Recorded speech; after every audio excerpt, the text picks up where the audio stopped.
కళ్యాణ్ గారు. నా పేరు రేణుక. నేను మిమ్మల్ని అడగదలుచుకున్న ప్రశ్న ఏంటంటే, చెప్పండి. చెప్పండి. ఇప్పుడు చూస్తున్నాం కదండి, మన కార్పొరేట్ విద్యా విధానం ఎలా మారిపోయిందో. వాళ్ళు ఏదో చదవమంటారు, వీళ్ళు చదివేస్తారు, అయిపోయింది. పొద్దున్న వెళ్తారు, సాయంత్రం ఎప్పుడో వస్తారు. దీనివల్ల పాపం పిల్లలు ఎంజాయ్ చేయలేకపోతున్నారు వాళ్ళ బాల్యాన్ని. దీనివల్ల వాళ్ళ ఇమాజినేషన్ శక్తి పోతుంది.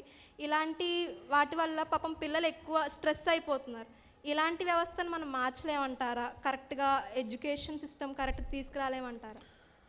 ఖచ్చితంగా మార్చాలి, నిజంగా మార్చాలి. చదువు అని చెప్పి కార్పొరేట్లు అంటే ఖచ్చితంగా మార్చాలి, అవసరం.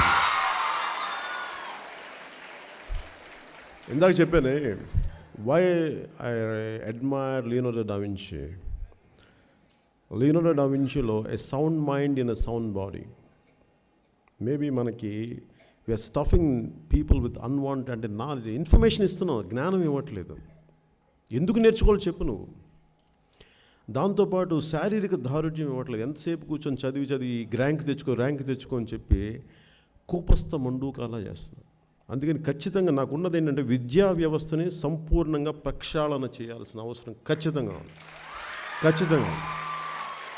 ఇది మన సంస్థ ఉంది, ఈ సొసైటీ ఉంది, మీరు చదువుకునే కాలేజ్. ఇట్లాగా government should be able to spend great percentage of budget on education, health. ఈ రెండింటి మీద చాలా బలంగా. ఎందుకంటే వాళ్ళకి ఈ విద్యా వ్యవస్థని నిర్వీర్యం చేసేస్తాను. దానివల్ల నేను ఎలా చూస్తానంటే, వెల్త్ ఆఫ్ ద కంట్రీ ఖనిజాలు, యువత ఖనిజం. వాళ్ళ మీద స్పెండ్ చేయాలి డబ్బులు. వాళ్ళ మీద చేయాలంటే వాళ్ళకి బలమైన కేవలం ఇన్ఫర్మేషన్తో నింపేస్తున్నారు బ్రెయిన్ అంతా. అలసిపోయి నేను చెప్పాను కదా, నేను ఎందుకు ఆ సూసైడల్ అటెంప్ట్కి వెళ్ళిపోయానంటే, నాకు ఒకసారి ఈ కొన్ని కార్పొరేట్ కాలేజీల్లో విద్యార్థులు చనిపోతే నాకు అనిపిస్తాయి, అదే సార్ ఎందుకు చనిపోరు? ఒత్తిడి. ఎందుకంటే మా పక్కింటి అబ్బాయి బాగా వచ్చేసాడు, ఆ అమ్మాయి గెలిచేసింది, నాకు ఇది ఇబ్బంది అయిపోతుంది. నేనంటే ఎడ్యుకేషన్కి జ్ఞానం ఇవ్వాలి, సంతోషంగా నేర్చుకో. అది నీకు ప్రకాశవంతంగా ఉండాలి తప్ప నీకు కూర్చోబెట్టి బంధించేసేలా ఏంటి. అదేంటంటే దానికి మనుషులకి కేవలం ఇన్ఫర్మేషన్ ఇచ్చేసి వాళ్ళు ఉద్యోగస్తులను తయారు చేస్తున్నాం, కానీ మనం జ్ఞానంతో ప్రకాశించే వ్యక్తులను చేయలేకపోతున్నాం మనం.